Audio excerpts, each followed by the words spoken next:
अल्हम्दुलिल्लाह नहमदुहु व नुसल्ली व नुसल्लिमु अला रसूलिहिल करीम अम्मा बअद फ़अऊज़ु बिल्लाहि मिनश शैतानिर रजीम बिस्मिल्लाहिर रहमानिर रहीम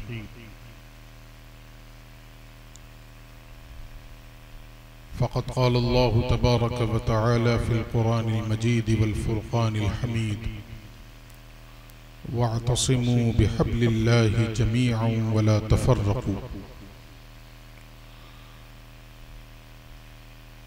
आमन्तु बिल्लाहि व रसूलिहि सदक़ल्लाहु मौलाना अल-अज़ीम व सदक़ रसूलुहुन नबियुल अमीनुल करीम व नहनु अला ज़ालिका लमिनश शाहिदीन वश-शाकिरीन वल्हम्दुलिल्लाहि रब्बिल आलमीन। बेपनाह खुलूस मोहब्बत, अक़ीदत व एहतराम और हुज़ूरी क़ल्ब के साथ बारगाह रिसालत माब सल्लल्लाहु अलैहि वालिहि वसल्लम में नजराने दुरूद व सलाम पेश करने की हम और आप सआदतें हासिल करें। अल्लाहुम्मा सल्लि अला सय्यदिना व शफ़ीइना व मौलाना मुहम्मदिन व अला आलि मुहम्मदिन बिअददि कुल्लि हुस्निही व जमालिही व बारिक व सल्लिम। मौलाया सल्लि व सल्लिम दाइमन अबदन अला हबीबिका खैरिल खल्क़ि कुल्लिहिम। अस्सलातु वस्सलामु अलैका या रसूलल्लाह व अला आलिका व अस्हाबिका या हबीबल्लाह।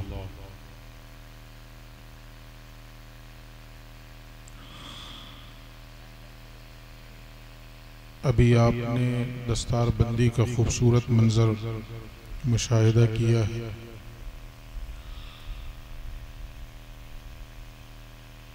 बात तो खुशी की है, लेकिन जब उम्मत मुस्लिमा इस दर्द और इस कर्ब में मुब्तला हो कि हमारे नबी की नामूस पे हमले किए जा रहे हों, तो फिर हमारे लिए कोई भी मौका खुशी का मौका नहीं रह जाता।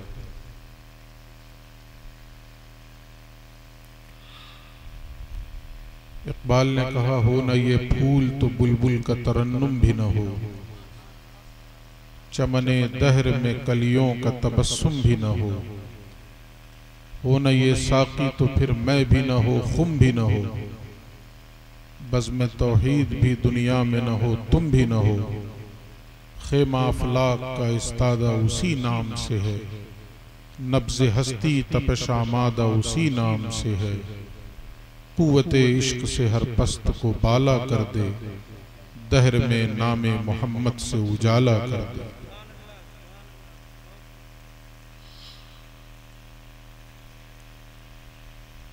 अफसोस का मकाम ये है कि नबी की अज़मत से खिलवाड़ हो रहा है, नबी की नामूस पे हमले हो रहे हैं।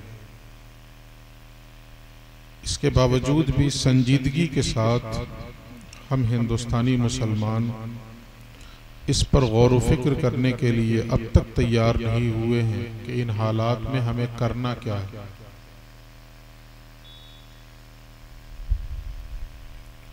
वो तो जो थोड़ा बहुत बैकफुट पे गई है गवर्नमेंट, उसमें हिंदुस्तानी मुसलमानों का कोई रोल नहीं है।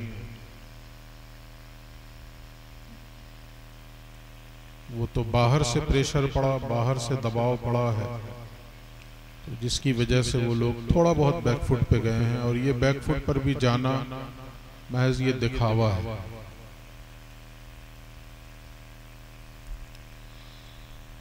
तो सबसे पहली बात मैं आपसे अर्ज करूं, इन हालात में देखिए, बहैसियत मुसलमान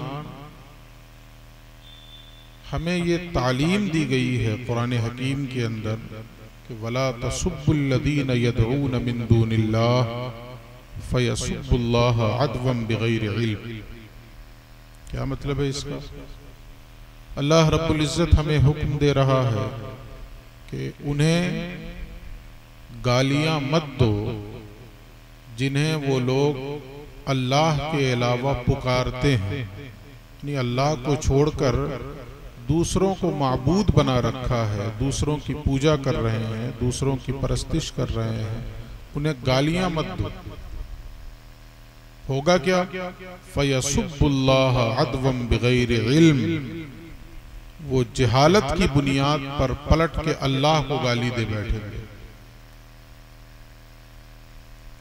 तो हम बहैसियत मुसलमान सबसे पहला काम जो करने का है वो ये है कि अपने कौलो फेल से, अपनी ज़बान से, अपनी तहरीरों से कभी भी किसी भी कौम के मजहबी पेशवा को बुरा न कहें, उन्हें गालियां न दें,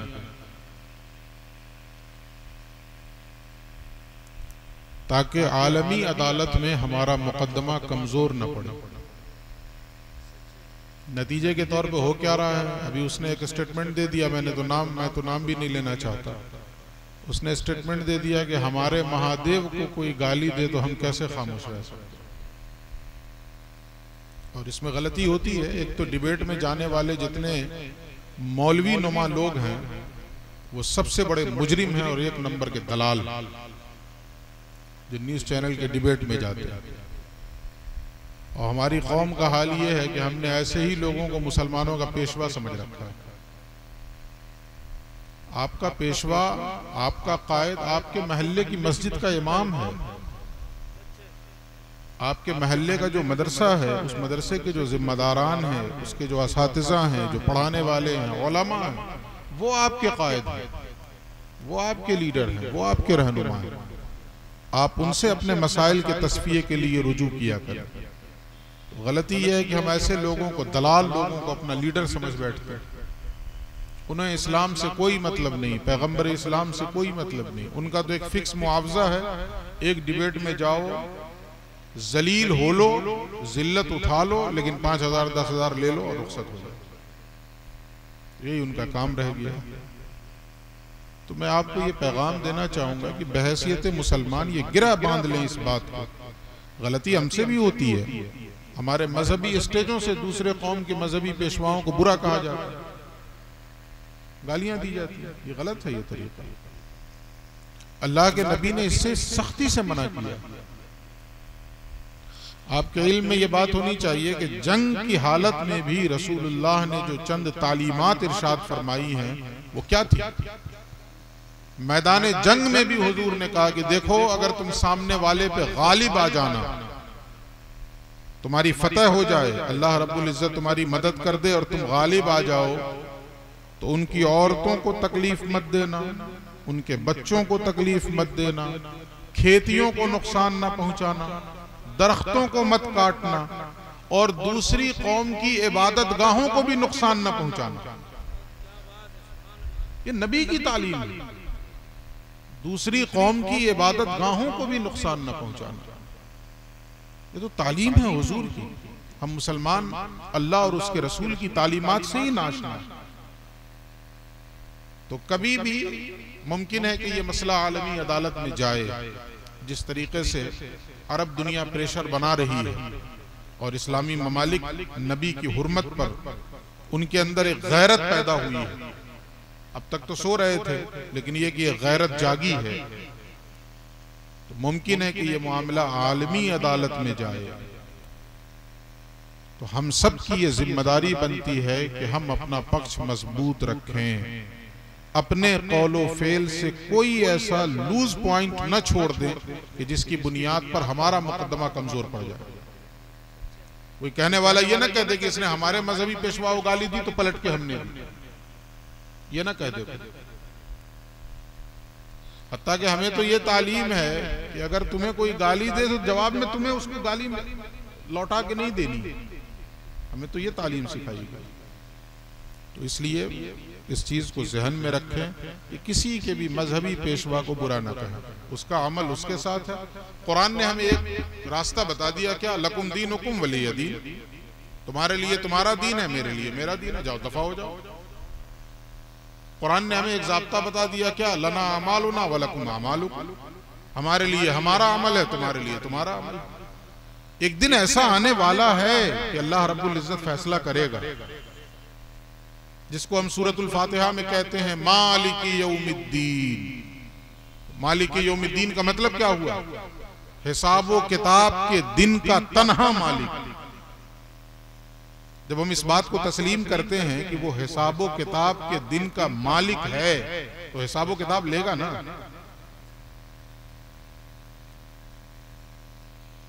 तो संजीदगी के साथ इस पर गौर करना होगा कि हमें करना क्या है।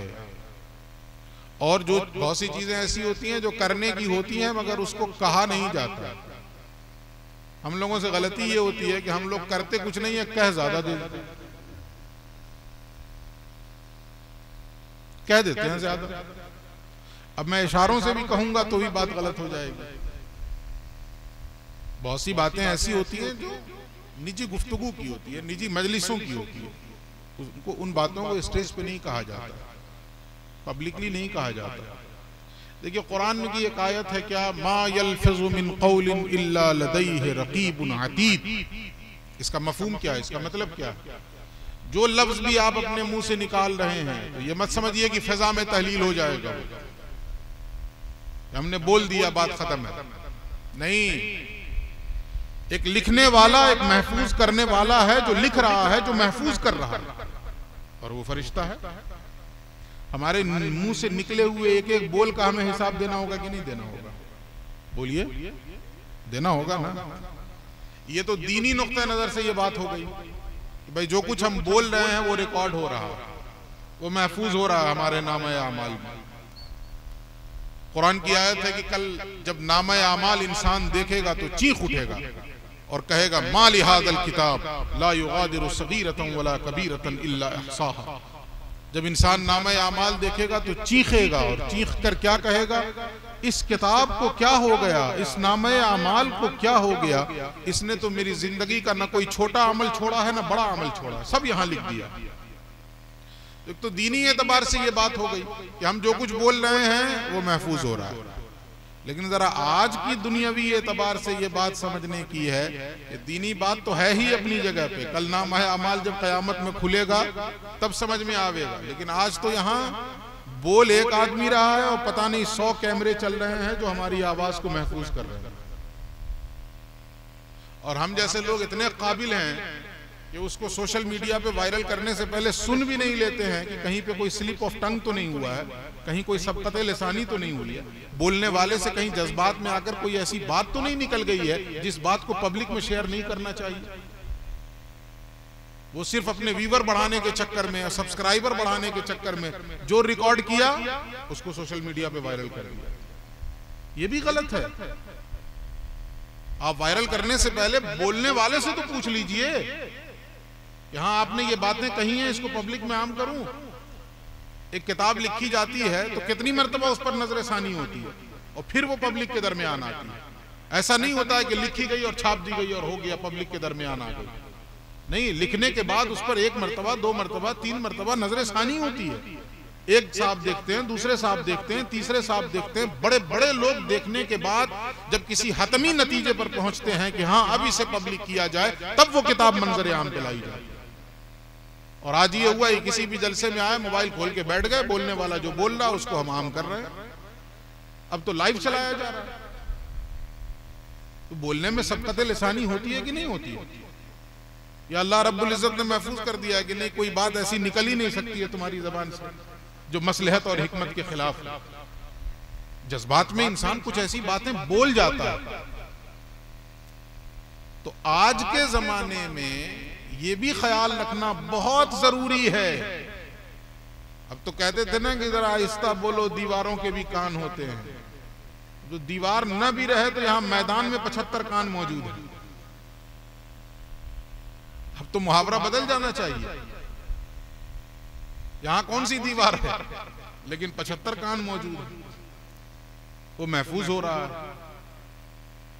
हमारी आंख भी नहीं खुलेगी सुबह, अभी हम जाकर तकरीर करके सो जाएंगे, सुबह आंख भी नहीं खुलेगी कि हमारी बोली हुई बात से बवाल हो जाए, और जब आंख खुलेगी तब पता चलेगा ये क्या हुआ। इसलिए बहुत मोहतात होकर बोलने की जरूरत है, बहुत मोहतात। किसी जमाने में कहा जाता था कि 1000 मरतबा तोलो तब एक बात बोलो। बहुत सोच समझ के बोलो।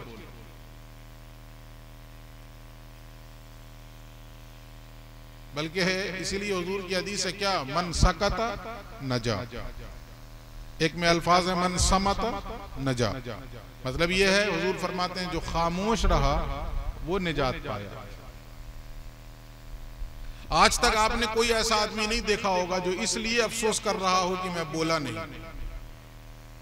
कोई ऐसा आदमी देखा जो इस वजह से अफसोस कर रहा हो कि मैं बोला नहीं? और ऐसे सैकड़ों लोग मिल जाएंगे जो इसलिए अफसोस करते हैं कि काश के नहीं बोलता। होता है कि नहीं होता है?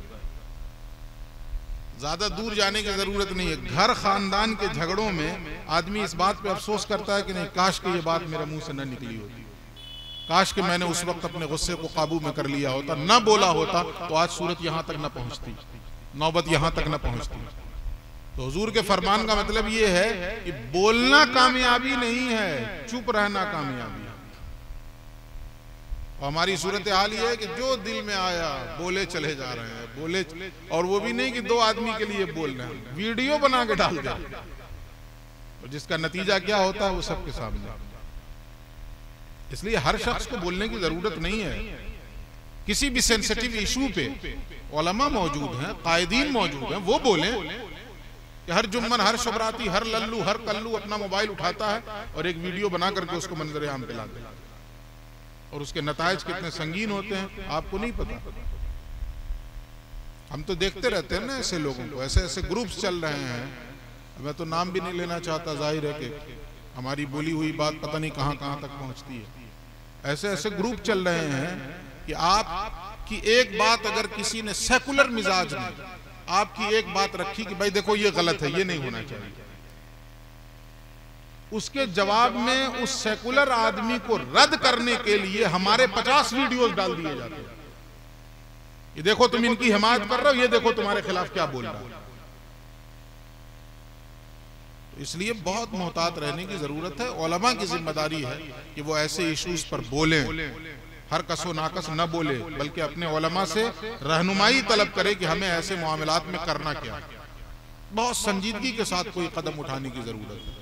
और हमेशा एक चीज ध्यान में रखें, अल्लाह रब्बुल इज्जत ने ऐलान कर दिया है वरफ़अना लका ज़िक्रक, हमने आपका जिक्र बुलंद कर दिया। अब सुबह क़यामत तक वो जिक्र बुलंद होता ही रहेगा। सुबह क़यामत तक दुनिया में कोई ऐसा लम्हा है ही नहीं जिस लम्हे में रसूल का नाम न लिया जाए। कोई ऐसा लम्हा नहीं। वो अभी हमसे पहले जो तकरीर हो रही थी उसमें एक शेर पढ़ा गया ना कि जहां में अहले ईमान सूरत खुर्शीद जीते हैं, इधर डूबे उधर निकले, उधर डूबे इधर निकले। इसकी एक तस्वीर आप यूं समझिए, अजान होती है ना आपके यहां, आप दुनिया का नक्शा उठा के देख लीजिए और पता कर लीजिए दुनिया इतनी बड़ी नहीं है। कहने को दुनिया गोल है तो क्या मतलब गेंद कितनी बड़ी है? ये दुनिया जितनी बड़ी है आप पता कर लीजिए साइंटिफिक एतबार से, पूरी दुनिया में कोई ऐसा वक्त है ही नहीं जिस वक्त में अजान की आवाज न पुकारी जा रही है। अभी आप यहां पुकार के रुके तो कहीं और शुरू, उसके बंद हुआ तो कहीं और शुरू, वहां बंद हुआ तो कहीं और शुरू, वहां बंद हुआ तो कहीं और शुरू। तो ये दुनिया एक लम्हे के लिए भी जिक्र मुस्तफा से खाली नहीं, एक लम्हे के लिए भी जिक्र मुस्तफा से खाली नहीं। जो नबी की अजमत में नक्श निकालने की कोशिश करेगा, सूरतुल कौसर याद है ना? उलमा की तवज्जो चाहूंगा, ये क्यों नाजिल हुई थी सूरतुल कौसर? ताना मारा गया था रसूलुल्लाह कि जितना हाथ पैर मार लेंगे, जितनी कोशिश कर लें, नया दीन लेकर आए हैं, दीन फैलाने में लगे हुए हैं, जितना चाहे फैला लें, बस इन्हीं की जिंदगी तक, इनकी जिंदगी के बाद खत्म। क्यों? इसलिए कि अल्लाह ने कोई बेटा तो दिया नहीं, तो मिशन कौन आगे बढ़ाएगा? बाप का मिशन सबसे ज्यादा बेटा ही तो आगे बढ़ाता है ना। इसलिए कि बाप के मिशन को जो हमदर्दी मिशन से बेटे के सीने में होगी वो दूसरों के सीने में नहीं होगी। इसीलिए शायद सूफिया के यहाँ खिलाफत और सज्जादगी बेटे को दी जाती है। खुलफा तो बहुत से होते हैं लेकिन सज्जादगी की मसनद पे बेटा बैठता है आमतौर से। हाँ, कहीं पे कोई उज़्र हो तो अलग चीज है, लेकिन आमतौर पे आप देख ले घूम करके नक्शा, तो तमाम खानकाहों में अक्सरियत यही है कि एक के जाने के बाद उनकी मसनद सज्जादगी पे उनका बेटा बैठता है।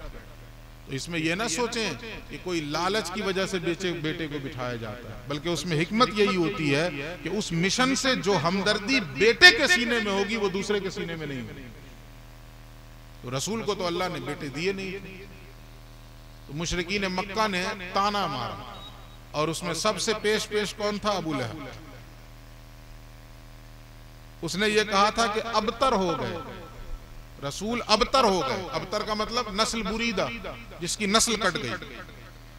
ये जितनी मेहनत कर लें बस इन्हीं के दम तक है, ये जाएंगे दुनिया से, इनका मिशन खत्म हो जाएगा, इनका दीन खत्म हो जाएगा, इसलिए कि तो इनकी नस्ल है नहीं जो आगे बढ़ेगी, चलाएगा कौन मिशन आगे। इस पर रसूलुल्लाह को रंजीदा हुए हैं, तकलीफ हुई है। अल्लाह रब्बुल इज्जत ने पूरी सूरत नाजिल फरमाई है तसल्ली के लिए, और कहा ए हबीब कबीदा खातिर ना हो, रंजीदा ना हो, हमने आपको खैर कसीर अता कर दिया। इन्ना आतईना कल कौसर, कौसर अता कर दिया। कौसर की एक लंबी तफसीर है, उसकी तरफ मैं नहीं जाना चाहता, बस यूं समझ लें कि खैर कसीर अता कर दिया। अब क्या करना है आपको? फसल्लि लिरब्बिका वन्हर, तो अपने रब के लिए नमाज भी पढ़ें और अपने रब की खातिर कुर्बानी भी दें। और उसके बाद क्या कहा कुरान ने? इन्न शानियका हुवल अबतर, जिसने आपको अबतर होने का ताना दिया है, अल्लाह की गैरत ये कह रही है कि नबी आप देख लेंगे कि आपका दुश्मन ही अबतर हो जाएगा, उसी की नस्ल खत्म हो जाएगी। आज नबी की नस्ल तो कोने कोने में है, गोशे गोशे में है, खित्ते खित्ते में है। कोई ऐसा आदमी मिला जो अपना शजरा नसब अबू लहब से जोड़ता हो?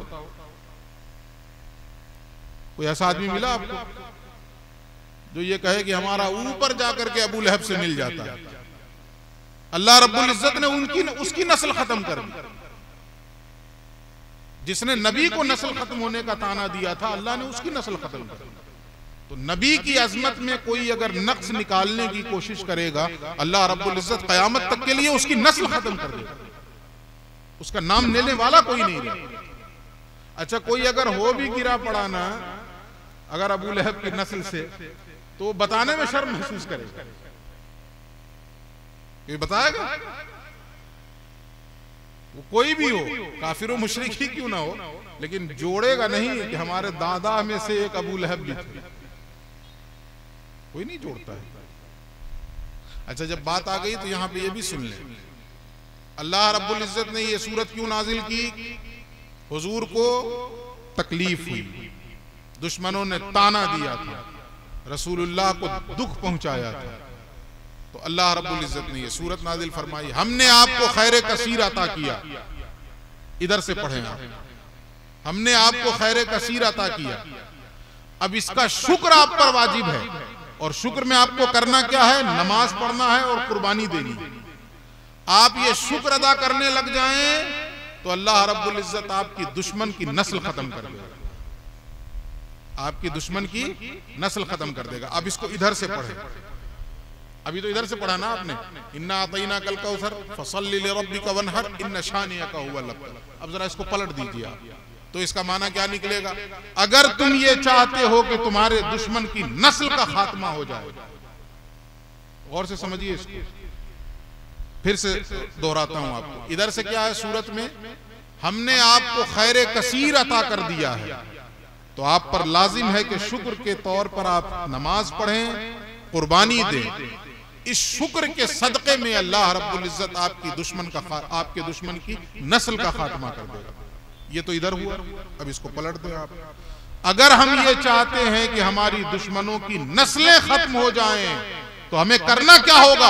अल्लाह के हुजूर सजदे में झुकना होगा और अल्लाह के दीन के लिए हर तरह की कुर्बानी देनी होगी। अगर हम ये चाहते हैं कि हमारी दुश्मन की नस्लें खत्म हो, तो अल्लाह के लिए सजदे में गिरे और उसके दीन की बका के लिए हर तरह की कुर्बानी देने के लिए तैयार हो जाएं। अगर हमने ऐसा कर लिया तो दुश्मन की नस्लें भी खत्म हो जाएंगी और अल्लाह रब्बुल इज्जत इस उम्मत के अंदर खैर कसीर भी अता करेगा। ये दोनों तरफ से चलता है मामला। हुजूर को तो पहले मिल गया ना, पहले मिल गया तो अल्लाह ने कहा आप कुर्बानी दीजिए और नमाज पढ़िए और आपकी दुश्मन को हम खत्म कर देंगे। हमें तो अभी नहीं मिला खैर कसीर, तो हम इसको इधर से पढ़े ना। चाहते हैं कि खैर कसीर मिले चाहते हैं कि दुश्मन का खात्मा हो तो क्या करना होगा? नमाज पढ़ना होगा, कुर्बानी देनी होगी, तो दुश्मन का खात्मा भी होगा और खैर कसीर भी मिलेगी। अफसोस का मकाम यह है कि कुरान के इस वाज़े पैगाम के बाद भी हम लोग मस्जिदों का रुख नहीं कर सके। सड़कों पे उतरे एहतजाज के लिए। मैं बहुत तल्ख बात कहने जा रहा हूं, किसी को बुरा लगे तो अपने घर में रहे और वहां जाके 2 रोटी ज्यादा खा ले। बहुत तल्ख बात कहने जा रहा हूं। सड़कों पे निकले एहतजाज करने के लिए, और ये बातें इसलिए कह रहा हूं ना कि कल को हमारी सीधी सीधी बात का लोग गोल गोल नहीं, टेढ़ा टेढ़ा मतलब निकालते हैं। गोल गोल भी निकालें तो अच्छी बात है, चलो गोल ही तो निकाले ना, यहां तो टेढ़ा टेढ़ा मतलब निकालते हैं। वो बात सारे फसाने में जिसका जिक्र नहीं, वो बात उनको बहुत नागवार गुजरी है। ये सूरत हाल है। तो कल को कोई ये ना कहे कि मौलाना ने एहतजाज करने के लिए मना किया। नहीं, मैं एहतजाज के लिए नहीं मना कर रहा हूं। आप पीसफुल प्रोटेस्ट करें, लेकिन होता क्या है, एहतजाज में हजारों की भीड़ होती है और उसी एहतजाज के बाद जोहर की जब अजान होती है तो मस्जिद में वो उम्मत कहां नजर आती है जो नबी के नाम पे मरने के लिए तैयार थी, जो नबी के नाम पे कटने के लिए तैयार थी। वो 4 रकअत नमाज नहीं पढ़ पा रही है, उसे ये तौफीक नहीं मिल पा रही है। इसका मतलब यह है कि हम अपनी नफसानी ख्वाहिशात के लिए वहां गए। अगर मुखलिस होते तो अपनी बिसात के भर हमारी जितनी हैसियत थी, हम सड़क पे उतरकर अपनी कुव्वत का मुजाहिरा कर देते और उसके बाद मस्जिद का रुख करके कहते कि परवरदिगार, हमने अपनी कुव्वत के मुताबिक जो कुछ करना था वो कर दिया है, अब तेरे हुजूर आके सजदा रेज हो रहे हैं कि परवरदिगार, हमारी इज्जतों की हिफाजत करने वाला असल में तू है। हम अपनी ताकत के बल पर अपनी इज्जतों की हिफाजत नहीं कर सकते जब तक तेरी मदद न शामिल है। तो ये कहां हो पा रहा? मस्जिदों में कौन जा रहा? वो अकबर इलाहाबादी का एक शेर है, मिसरा है ना कि काउंसिल में बहुत सैयद, मस्जिद में फकत जुम्मन। सड़कों पे तो बड़े बड़े चौधरी साहब नजर आ जाएंगे और नेताजी और फेताजी और पता नहीं कौन कौन जी नजर आ जाएंगे, लेकिन मस्जिद में बेचारे वही 3-4 बूढ़े जिनको हम लोग जुम्मन समझते हैं, शुभराती समझते हैं, वही हमारी मस्जिदों को आबाद रखे हुए। ये सूरत हाल है। खैर, ये चंद दर्द दिल थे जो मैंने आपके सामने जाहिर कर दिए हैं। मेरा मौजू इस वक्त ये नहीं है, दस्तारबंदी के हवाले से ये प्रोग्राम है, तो उस पर कुछ बातें अर्ज करूंगा। मैंने एक आयत का एक टुकड़ा पढ़ा है, जरा वो सुन लीजिए। वातसिमू बिहब्लिल्लाहि जमीआ वला तफर्रकू। अल्लाह रब्बुल इज्जत फरमा रहा है, ए लोगो, अल्लाह की रस्सी को मजबूती के साथ थामो, मिलकर थामो, इकट्ठा होकर थामो। गौर कीजिए मैं तर्जमे में क्या क्या चीज बताने की कोशिश कर रहा हूं। अल्लाह की रस्सी को मजबूती के साथ थामो, मिलकर थामो, इकट्ठे होकर थामो, अलग अलग नहीं, मिलकर थामो। देखिए थोड़ा सा मुसलमान मिला है अभी 2 दिन, देखिए हालात बदल गए कि नहीं। 2 दिन मुसलमानों ने अपनी इज्तिमाई कुव्वत का मुजाहिरा किया। नबी की हुर्मत के लिए ये नहीं देखा कि हम ईरानी हैं तो हम तर्की हैं तो हम कतरी हैं तो हम फलां जगह के हैं, हम फलां जगह के हैं। सिर्फ ये पेशे नजर रहा कि हम मोहम्मदी हैं।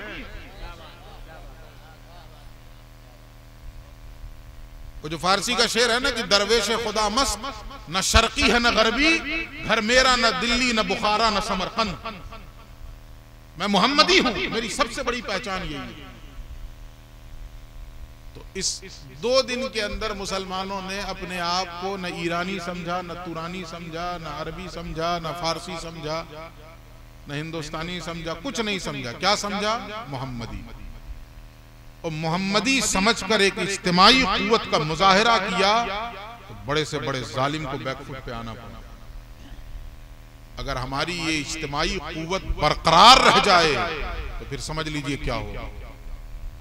इसीलिए अल्लाह ने कहा मिलकर थामो, अपनी इज्तिमाई कुव्वत को मुंतशिर न होने देना, अपनी इज्तिमाई कुव्वत को पारा पारा न होने देना, टुकड़ों में न बंटना, वरना क्या होगा। वो कुरान की एक आयत है ना, वला तनाज़उ फतफशलू व तज़हबू रिहकुम। अल्लाह फरमाता अल्लाह की इताअत करो, रसूल की इताअत करो और आपस में झगड़े ना करो, आपस में बंटो मत। अगर तुम आपस में बंटोगे तो क्या होगा, तुम्हारी हवा उखड़ जाएगी। ये कुरान कह रहा है, तुम्हारी हवा उखड़ जाएगी और दुश्मन तुम्हें नोच खाएंगे। और यही हो गया, आपस में बटे हैं, दुश्मन नोच खाने के लिए तैयार है। हमारी बोटियां नोचनी जाएंगी अगर हम इसी तरह बंटते रहे। हमारी बेटियों के सरों से दुपट्टे तो नोचने का इंतजाम कर लिया गया ना, तो पाबंदी लगा दी गई बहुत सारे स्टेट्स में। पढ़ना है तो ऐसे पढ़ो, नहीं तो दफा हो जाओ। और ऐसे आलम में भी मुसलमान खाली आंसू बहा रहे हैं, नहीं हमारे साथ जुल्म हो रहा। अपना कॉलेज क्यों नहीं खोल रहे, अपने स्कूल क्यों नहीं खोल रहे? चंदा करके शादी 1.5 लाख रुपए में करते हो। हालत यह है कि मस्जिद में खड़ा होकर वो भीख मांगता है कि आप हजरात मदद कीजिए हमारी बेटी की शादी, और उसके बाद डीजे बजवाता है। ये इस कौम का हाल है। और ये हम जैसे मुसलमान ये फिर चंदा भी देते हैं। और जिसने भीख मांग करके बेटी की शादी है उसके यहां दावत में जाके खाते भी हैं बेशर्म। वो चंदा दिया और खाता भी। ये सूरत हाल है। और वो डीजे बजवाता है। हमारे मजहबी जलसों के नाम पे 1.5 लाख 2-2 लाख रुपए एक रात में फूंक दिए जाते हैं। लेकिन हमें यह तौफीक नहीं होती है कि हम अपना एजुकेशन सिस्टम कायम करें। हमारे अपने इदारे हों, हमारे अपने खुद कफील मदरसे हों, हमारे स्कूल्स हों, हमारे कॉलेजेस हों, हमारी यूनिवर्सिटियां हों। इस तरफ कोई तवज्जो नहीं, कोई फोकस नहीं। अब बहुत तल्ख बात कह दूं, गौस पाक की 11वीं के नाम पे लंगर पे लंगर, लंगर पे लंगर। हम आपको खिला रहे हैं, आप हमको खिला रहे हैं। यही हो रहा है। किसी एक साल भी ये तौफीक अल्लाह दे दे कि गौस पाक की 11वीं के नाम पे हम अपनी रकम को जमा करें। एक इलाके के मुसलमान, सुन्नी मुसलमान गौस पाक की 11वीं के नाम पे अपनी पूरी रकम इकट्ठा करें और उस पूरी रकम को आने वाली नस्लों की तालीम के ऊपर खर्च करें। इससे बेहतर खराज अकीदत क्या होगा?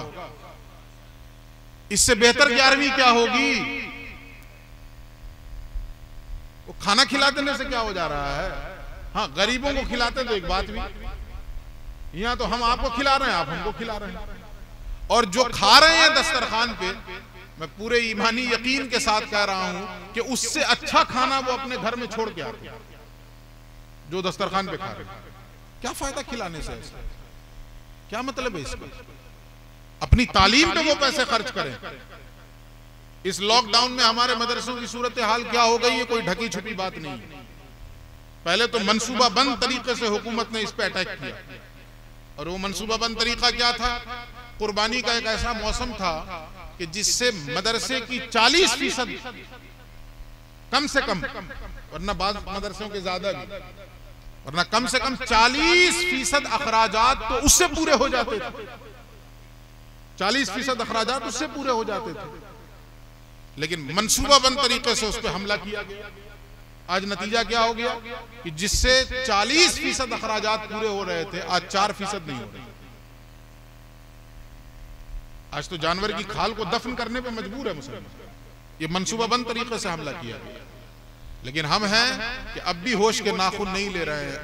अब भी हम ये चाहते हैं कि मौलवी बैग उठाए और दर दर हमारे घूमे और हमसे आए और हम 10 रुपया देने की खातिर उसको लाइन लगवाए खड़ा रखें। हमें यह तौफीक नहीं होती है कि हम अपने मदरसों को मजबूत कर दें।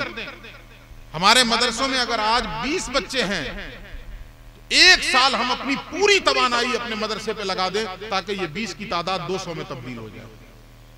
ये तौफीक नहीं हो पाती है। ये सूरत हाल है हमारी। हम आज भी जो है ना अपनी ज़कात को ऐसा महसूस होता है कि कौओं की चोंच में डाल रहे हैं, थोड़ा तुम भी ले लो, थोड़ा तुम भी ले लो, थोड़ा तुम भी ले लो, थोड़ा तुम भी ले लो। इकट्ठा कीजिए ना, आपका मदरसा मजबूत कीजिए इसे। असातिज़ा ज्यादा रखिए, बच्चे ज्यादा रखे जाएं, असातिज़ा की तनख्वाहें खातिर खा रखी जाएं। इतनी तनख्वाहें रखी जाएं कि जिससे वो मुतमईन होकर दीन की खिदमत कर सके। मैं अक्सर व बेशतर ऐसे मौके पर एक मिसाल देता हूं। अब की तो बात नहीं मालूम मुझे, लेकिन जिस जमाने में मुझे क्रिकेट से बहुत दिलचस्पी थी, खेलता भी था, उस जमाने की बात बता रहा हूं कि जो भी नेशनल टीम का जो प्लेयर हिस्सा बनता था, नेशनल टीम का, उसको गवर्नमेंट जॉब मिल जाती थी, सरकारी मुलाजमत मिल जाती थी। जो भी नेशनल मुल्क के लिए जो खेलेगा, आलमी सतह पर एक मुल्क दूसरे मुल्क से खेल रहा, जो भी खिलाड़ी उस टीम का हिस्सा बना तो उसको गवर्नमेंट जॉब मिल जाती थी। क्यों मिलती थी? देखिए, पहले क्रिकेट में इतने पैसे नहीं थे।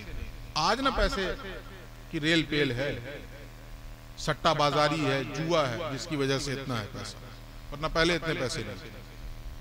उसको गवर्नमेंट जॉब इसलिए दे दी जाती थी कि ऐसा ना हो कि वो खेलने जाए और बैटिंग करने जाए, क्रीज पे पहुंचे तो उसे अपने बच्चों की याद सताने लगे कि अगर अच्छा नहीं खेले, टीम से निकल गए या अच्छी कमाई नहीं हुई तो मेरे बच्चों का गुजारा कैसे होगा। इस सोच में वो मुब्तला होकर अगर क्रीज पे खड़ा होगा तो टिक पाएगा? इसी सोच में रहेगा और गेंद गिल्ली उखाड़ के निकल जाएगा। इसलिए उसको सरकार मुलाजमत दे देती है कि तुम मुल्क की नुमाइंदगी कर रहे हो, तुम्हारे ऊपर मुल्क की इज्जत का दारोमदार है तुम्हारे कांधे पर, बेफिक्र होकर खेलना। हमने तुम्हारे बीवी बच्चों का इंतजाम कर दिया है, तुम्हें जॉब दे दी है, तुम्हें इतनी तनख्वाह तो मिलेगी ही मिलेगी। बेफिक्र होकर, मुतमईन होकर, सिर्फ और सिर्फ इस सोच के साथ खेलो कि मुल्क की इज्जत कैसे आगे बढ़े। बाकी बीवी बच्चों का इंतजाम हमने कर दिया। ये उन दुनियादारों की सोच है। हम मुसलमानों की सोच क्या है? हम अपने आलिम को 24 घंटे इसी सोच में मुब्तला रखते हैं कि दीन के बारे में बाद में सोचना, पहले अपने बीवी बच्चे के बारे में सोचो। मुब्तला रखते हैं कि नहीं रखते हैं? आज भी हमारी मस्जिदों में अइम्मा की तनख्वाहें, आज भी इस जमाने में भी बाज मस्जिदों में 4000 आज भी दिया जा रहा है। शर्म की बात है कि आज भी 4000 रुपए दिए जा रहे हैं। और अगर किसी ने 10,000 दे दिया ना, तो वो तो ऐसे बयान करता है जैसे 2-4 लाख का पैकेज दे दिया। होना तो ये चाहिए कि उम्मत मुस्लिमा, हर इलाके के मुसलमान सर जोड़कर बैठे और हमारे इलाके के आलिम हैं, हमारे इलाके के इमाम हैं, मदरसा है, 3-4 मुदर्रिस पढ़ाते हैं, मस्जिद है, इमाम है, मुअज्जिन है, नायब इमाम है, 8-10 ही लोग तो होंगे ना। एक महल्ले में और कितने होंगे? 8-10 लोग होंगे। पूरे महल्ले वाले सर जोड़कर बैठे और इन 8-10 लोगों तक ये पैगाम पहुंचा दें कि हजरत अल्लाह ने आपको दीन का इल्म अता किया है, आप अपने बीवी बच्चों की फिक्र मत कीजिए, उसकी फिक्र करने के लिए पूरा मोहल्ला मौजूद है। आप पूरी तवानाई के साथ अल्लाह के दीन की खिदमत के लिए अपने आप को वक्फ कर दीजिए, इसलिए कि आपके कांधे पर दीन की आबरू है, दीन की इज्जत है। अगर आप बीवी बच्चों की फिक्र में मरने लग जाएंगे तो दीन का क्या होगा? और आज हो यही रहा है। उलमा बेचारे, जाहिर है कि उनके पास भी बच्चे हैं, उनको फिक्र नहीं सताएगी, वो अपने बच्चों को ऐसे ही छोड़ दें सड़क पे, उनको भी फिक्र सताती है। वो बेचारे क्लास में बैठे होते हैं तब भी फिक्र सताती रहती है कि 6000 में क्या होगा। यहाँ एक बार बच्चा बीमार पड़ जाए तो छोटे से डॉक्टर के पास चले जाइए तो 3-4 हजार रुपए कैसे निगल लेता है वो पता ही नहीं चलता। तो पूरे महीने की तनख्वाह तो एक बार में चली जा रही है। वो इसी फिक्र में मरा जा रहा है, तो दीन का काम कैसे आगे बढ़ेगा? और फिर उसके बाद बैठ के हम चाय खानों पे तबसरा करते हैं कि मौलवी दीन का काम नहीं करेगा। भाई करेगा कैसे वो तो अपनी नमाज भी खुशू के साथ नहीं पढ़ पा रहा। वो एक सजदे में 3 मरतबा सुभान रब्बियल आला कहता, दूसरे सजदे में कहता हाय रे मेरे बीवी बच्चे, खिलाऊं कहां से? ये सूरत हाल है। ये बातें बोलने में तो हंसी आ जाती है, लेकिन ये बातें रोने की हैं जी। और इसलिए भी ये बात जरूरी है। एक बहुत तल्ख तजर्बा आपको बताऊं। आजकल लोग आते हैं मदरसे में दाखिले के लिए कि बच्चा हमारा हिफ्ज करेगा, तो मैं कहता हूं हाफिज मत बनाओ, साफ कह रहा हूं और आप लोग भी सुन लीजिए। मैं कहता हूं मत बनाओ हाफिज, काहे को गुनाह मोल ले रहे हो? उसके कान खड़े होते हैं, ये क्या बात कर रहे हैं? हाफिज बना रहे हैं गुनाह मोल लेने के लिए? मैं अपने तजर्बे की रोशनी में बता रहा हूं, वो बच्चे जिन्होंने एक बैठक में कुरान सुनाया था, एक बैठक में कुरान सुनाया था और उसके बाद हमने उन्हें दस्तार दी थी। हमने ये जाब्ता बनाया था कि दस्तार उसी वक्त देंगे जब बच्चा एक बैठक में कुरान सुना देगा, वरना दस्तार नहीं देंगे। उन बच्चों की बात बता रहा हूं, मदरसों से हाफिज बनने वाले बच्चों का 50%, जो मेरा तजर्बा है, 50% बच्चे आगे चल के अपनी तालीमी सिलसिले को मुनक़ता कर दे रहे। घर का बोझ, तो मुतमव्वल घराने से तो लड़के मदरसों में नहीं आ रहे हैं, मदरसों में वही बच्चे आ रहे हैं जो गरीब घराने से ताल्लुक रखते हैं। ऐसे बच्चे कहां आ रहे हैं मदरसे में जिनका बाप करोड़पति है? वो कहां आते हैं? नहीं आते, वो तो गरीब घराने के बच्चे आ रहे हैं। अब वो हाफिज बने, एक साल के बाद जो है मालूम ये हुआ कि बाप बीमार हो गया, अब घर की जिम्मेदारी उसके ऊपर, उसने तालीमी सिलसिले को ब्रेक किया, मुनक़ता कर दिया और वो चला गया किसी काम में, कोई बैग बनाने चला गया, कोई जरी के काम में चला गया, कोई किसी और काम में चला गया, कोई किसी और काम में चला गया। 2 साल 4 साल 5 साल 8 साल तो वो तरावी सुनाता है, लेकिन धीरे धीरे धीरे धीरे, ये मैं खुद अपनी देखी हुई बातें बता रहा हूँ, देखी हुई, इस छोटी सी उम्र में ये तजर्बा कर लिया और देख लिया। 2008 या 7 में मदरसा कायम किया था, उसके बाद से आज तक जो देख लिया वो बता रहा हूँ। 2-4 साल 5 साल 6 साल उसने तरावी सुनाई, फिर छोड़ दिया। छोड़ने के बाद हुआ क्या? यही मौका ऐसा रहता है रमजानुल मुबारक का, जिसमें हुफ्फाज को कुरान याद हो जाता है, पुख्ता हो जाता है। साल भर तो वो मौका मिलता नहीं है, अब वो रमजान में उन्होंने तरावी सुनाना छोड़ दिया। 2-4 साल के बाद नतीजा ये हुआ कि भूल गए, वो जिन्होंने एक बैठक में कुरान सुनाया था वो भूल गए।